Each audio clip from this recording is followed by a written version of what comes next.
Now start the second part of correlation, measure of correlation, that is Karl Pearson correlation coefficient। पूरा नाम होता है product moment correlation coefficient, लेकिन हम लोग यहाँ पर कार्ल पियर्सन correlation coefficient भी कह सकते हैं सिंपल में।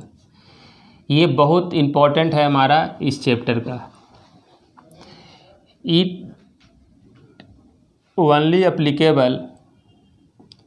is only applicable when there is linear relationship between two variable। एक इसमें डिमेरिट है कि ये जो हम लोग कार्ल पियर्सन कोरिलेशन कोफिशिएंट निकालते हैं ये तभी अप्लीकेबल है जब एक्स और वाई में लीनियर इक्वेशन बना हो। लीनियर इक्वेशन अगर नहीं बनेगा तो यह फार्मूला अप्लीकेबल नहीं है। सिर्फ आपको यही ध्यान देना है कि इसमें एक डिमेरिट है कि अगर एक्स और वाई जो डेटा कलेक्ट किया गया है इसको में अगर लीनियर इक्वेशन बनता है तभी इसको हम लोग लगाएंगे, नहीं तो नहीं लगाएंगे। इसको डिनोट करते हैं सिंपली स्मॉल आर से या आर एक्स वाई, जो भी दिया रहेगा एक्स वाई तो एक्स वाई, वाई जेड तो वाई जेड, जो भी यहाँ पे लिख सकते हैं, नहीं तो सिंपल आर लिख सकते हैं। निकालने का फार्मूला क्या है इसका? R इज इक्वल टू होता है COV, इसको कहते हैं covariance of x Y, X and Y का covariance by standard deviation of x into standard deviation of Y. ये तो हम लोग पढ़े हैं स्टैटिक्स में, जो पीछे क्लास हमारा देखे हैं।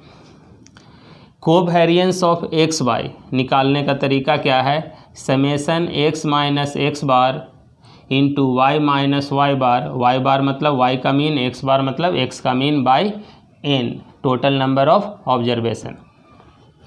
या इसका शॉर्टकट है हमारा summation x Y by N minus x का मीन इंटू वाई का मीन।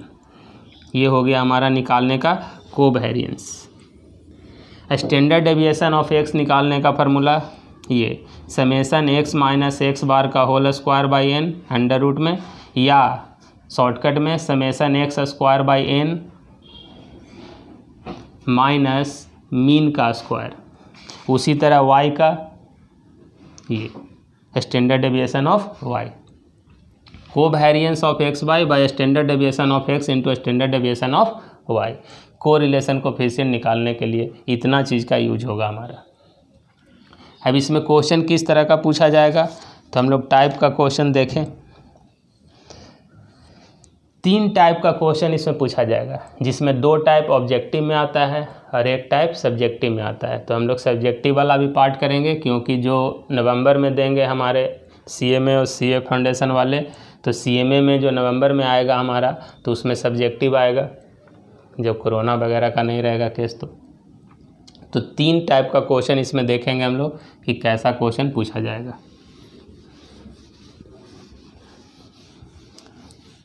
तो देखें, तो सबसे पहला क्वेश्चन पूछा जाएगा, दिया रहेगा covariance of x y is equal to 40, standard deviation of x is equal to 4, standard deviation of y is equal to 16, find r. ये दिया हुआ है और आपसे कोरिलेशन कोफिशिएंट पूछा जा रहा है, तो क्या करेंगे? तो हम लोग जानते हैं R इज इक्वल टू होता है covariance of x Y by standard deviation of x into standard deviation of Y.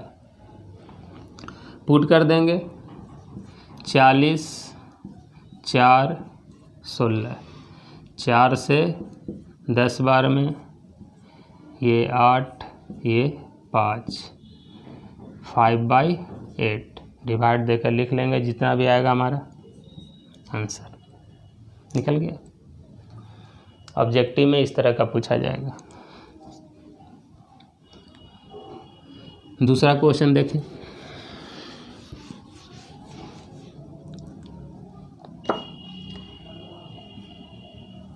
n is equal to 10, summation x is equal to 40, summation y is equal to 50, summation x y is equal to 220, summation x square is equal to 200 summation Y square is equal to 262, इतना दिया गया और आपसे पूछा गया find r. ये भी objective में पूछा जाएगा। तो सबसे पहले फार्मूला लिख लेंगे हम लोग, covariance of x Y by standard deviation of x into standard deviation of Y. Covariance को हम लोग ऐसे लिख सकते हैं, summation x Y by N minus x का मीन इंटू वाई का mean. Standard deviation of X को लिख सकते हैं summation x square by N minus mean का square into summation Y square by N minus mean का square. दोनों का लिख लिया। अब यही चीज़ का यूज हम लोग यहाँ से करना है। तो ये तो दिया हुआ है, ये भी दिया हुआ है, कोई दिक्कत नहीं, ये भी दिया हुआ है, ये भी वाला पार्ट हमारा दिया हुआ है वाई स्क्वायर। तो करना क्या है, तो ये नहीं मालूम है और ये नहीं मालूम है, तो एक्स का मीन क्या होगा, summation x by n, mean total by total का जोड़ by total number of observation. तो समेसन एक्स 40 एन 10, ये हो गया 4। वाई का mean summation y by n 50 by 10, mean वगैरह निकालने के लिए जानते ही हैं 5, दोनों निकल गया। तो आर इज इक्वल टू क्या हो गया, 220 बाई 10 माइनस 4 गुने 5 बाई 200 बाई 10 माइनस 4 का स्क्वायर इंटू 220 है इंटू 262 बाई 10 माइनस 5 का स्क्वायर। कितना आ गया, 22 में से 20 गया, ये 22 हो गया, 22 में से 20 गया 2, नीचे आ गया मेरा 20 में से 16 गया 4, और इधर आ गया 26.2 में से 25 गया। तो क्या करेंगे,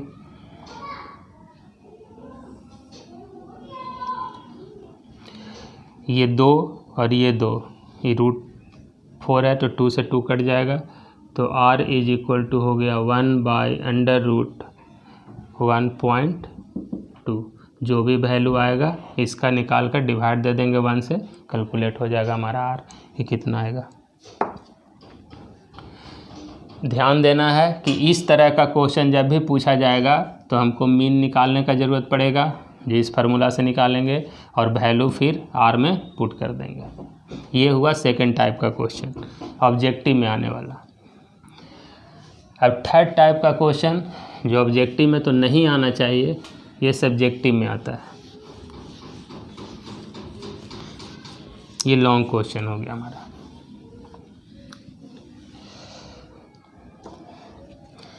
जैसे आपको क्या किया इसमें नेक्स्ट क्वेश्चन में कि x दिया, y दिया, 2 3 5 5 6 8, y है हमारा 9 8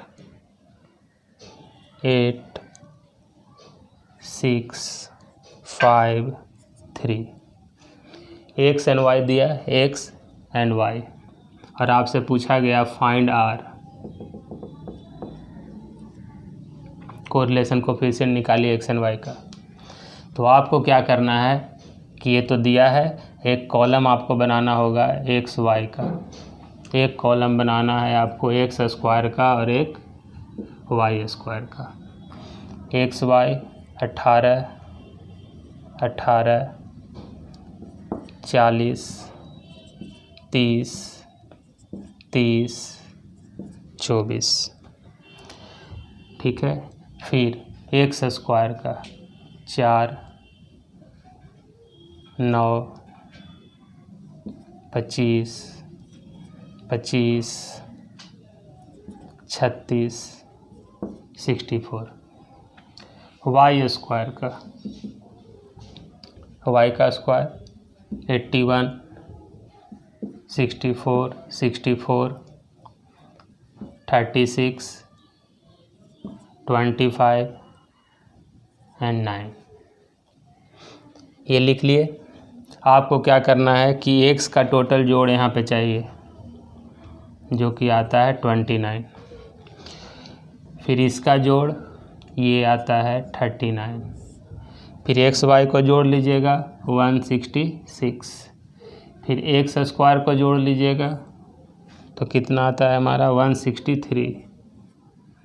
और वाई स्क्वायर को जोड़ लेंगे तो ये आता है 279। ये दिया हुआ है समेसन एक्स, ये है समेसन वाई, ये है समेसन एक्स वाई, और ये है समेसन एक्स स्क्वायर, और ये है समेसन वाई स्क्वायर। पिछले जैसा क्वेश्चन हो गया जो इसके पीछे हम लोग बनाए, कि जिसमें हमारा summation x, summation y, summation x y, summation x square और समेसन वाई स्क्वायर दिया हुआ था। और नंबर ऑफ ऑब्जर्वेशन है 1, 2, 3, 4, 5, 6, यानी n हमारा है 6। अब ये पूरा डेटा जो हमको मालूम है, तो अब हम इसका r निकालेंगे। तो r निकालने के लिए क्या चाहिए हमको? मीन।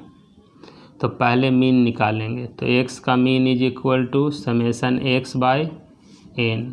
तो समेसन x है 29/6, 4.833। फिर y का मीन 39/6 लिख देते हैं, समेसन y बाई n 39/6। तो इसका वैल्यू आता है 6.5। तो x का मीन मिल गया, y का मीन मिल गया।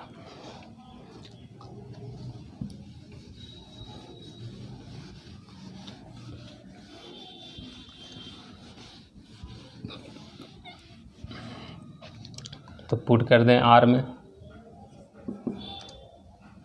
Summation x y 166/6 minus x का मीन 4.833 इंटू 6.5 को वेरिएंस हो गया ऊपर में। फिर standard deviation of x, summation x square 163/6 minus 4.833 का whole square into y square 276/6 minus 6.5 का स्क्वायर। पीछे जो हम लोग फार्मूला लिखे थे उसमें पुट कर दिए। इसका जब कैलकुलेशन करेंगे तो हमारा वैल्यू आएगा 0.93। तो इस तरह से हम लोग आर कैलकुलेट करेंगे। 3 तरह का क्वेश्चन, एकदम एक सिंपल जो सबसे पहला बनाए, दूसरा में ये सब हमारा दिया हुआ था और हम लोग वैल्यू पुट करके रख दिए। तीसरा में एक्स और वाई दिया गया, ये हमको निकालना पड़ा। यही फ़र्क है दोनों में। पिछले क्वेश्चन में ये हमको डायरेक्ट दिया था, और थर्ड क्वेश्चन में क्या हुआ कि ये हमको कैलकुलेट करना पड़ा, सिर्फ एक्स एंड वाई दिया था। इतना तरह का क्वेश्चन आपको डेटा से पूछा जाता है इसमें। अब आ जाइए प्रॉपर्टी ऑफ कोरिलेशन में।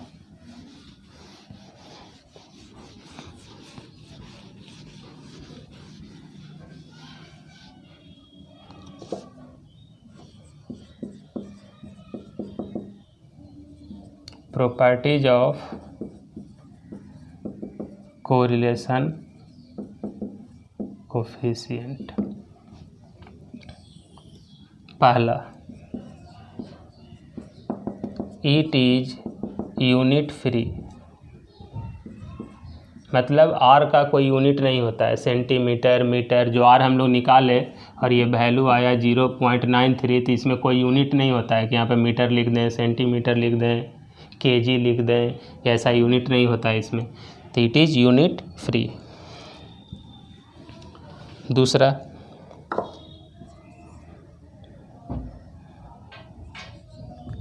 इट लाइज फ्रॉम -1 to 1, मतलब जो आर निकालें हम लोग, इसका वैल्यू -1 से लेकर 1 तक होगा। अगर -1 से किसी का छोटा आ रहा है वैल्यू तब गलत है, और 1 से ज़्यादा किसी का आ रहा है तब गलत है। तीसरा, r इज इक्वल टू -1 आया तो इसको कहते हैं परफेक्टली निगेटिव कोरिलेशन। r का वैल्यू अगर 1 आ जाता है तो इसको कहते हैं परफेक्टली पॉजिटिव कोरिलेशन। हमेशा -1 से 1 ही के बीच में आ रहेगा, -1 भी आ सकता है, 1 भी, -1 से छोटा नहीं आएगा, यानी -2 -3 वगैरह नहीं आएगा, और 1 से ज़्यादा भी नहीं आएगा, जैसे 1.2 1.3 ऐसा नहीं आएगा। अगर आ रहा है आपका तो कैलकुलेशन मिस्टेक है। Fourth number, it does not changes with change in origin or scale।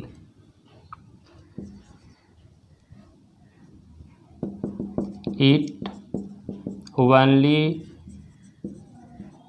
depends on change in sign। Change in origin और चेंज इन स्केल हम लोग डिस्कस कर चुके हैं स्टैटिक्स में कि क्या होता है। तो ये जो हमारा बाय कार्ल पियर्सन कोफिशिएंट है वो चेंज इन ओरिजिन और चेंज इन स्केल पर डिपेंड नहीं करता है। तो क्या पर डिपेंड करता है? सिर्फ इसका साइन चेंज होता है। जैसे किसी का आर हमारा आया 0.6 तो साइन चेंज हो सकता है -0.6, कोई दूसरे का -0.6 है तो ज़्यादा से ज़्यादा -0.6 हो सकता है। साइन चेंज कर सकता है, वैल्यू चेंज नहीं करता है। इसको डिटेल में थोड़ा भी लिखते हैं कि इससे क्या होगा। तो थर्ड पॉइंट का डिटेल देखिए आगे।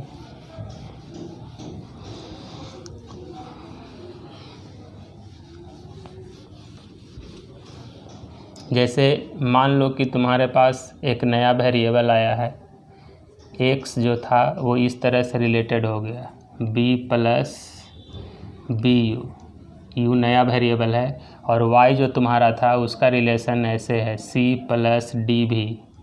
ये नया वेरिएबल है, ये नया वेरिएबल है। x चेंज हो गया u में और y चेंज हो गया v में। तो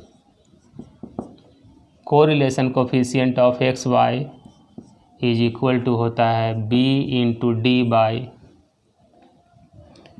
b का मोड इंटू d का mod into RUV। Correlation coefficient of x y is equal to b × d by b का मोड इंटू d का mod into correlation coefficient of UV। अब इसमें क्वेश्चन कैसा आएगा वो देखिएगा।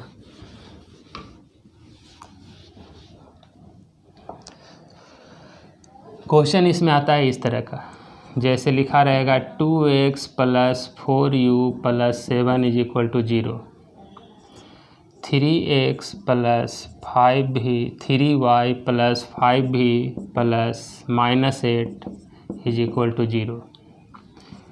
If rxy is equal to 0.6 find RUV, ये निकालना है।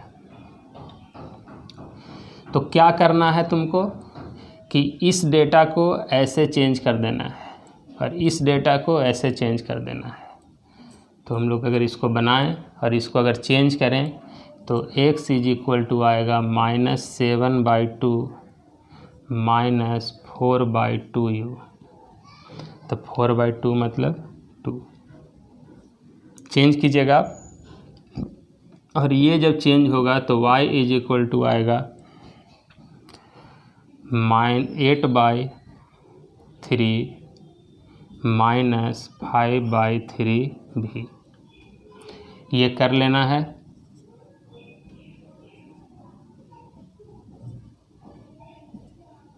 इसको करने के बाद अब इस रूल पर चलाइए।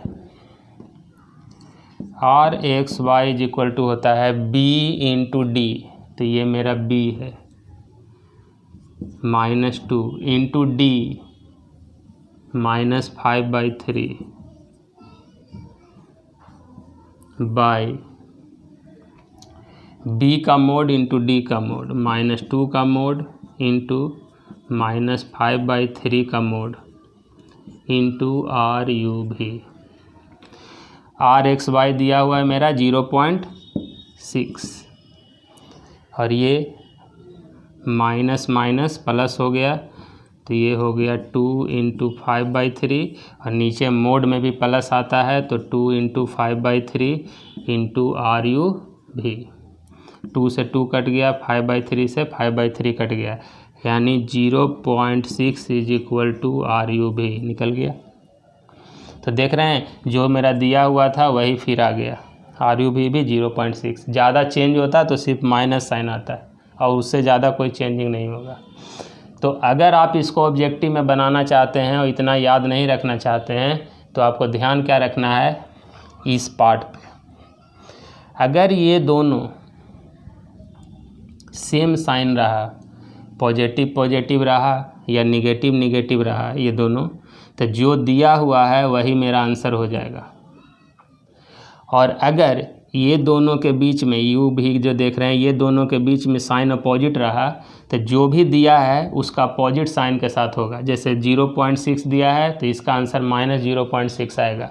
अब अगर ये -0.6 दिया है तो इसका आंसर 0.6 आएगा, यानी उल्टा साइन के साथ आएगा, और ज़्यादा चेंजिंग इसमें नहीं होगा। तो इतना नहीं अगर बनाना चाहते हैं तो सिर्फ इस साइन पर ध्यान दीजिएगा। ये दोनों अगर सेम रहा तो जो क्वेश्चन में दिया है वही आंसर, और इसका साइन अगर अपोजिट रहा तो जो क्वेश्चन में दिया है उसका अपोजिट साइन के साथ ले लेंगे। पॉजिटिव दिया है तो निगेटिव लेंगे, और निगेटिव दिया है तो पॉजिटिव लेंगे।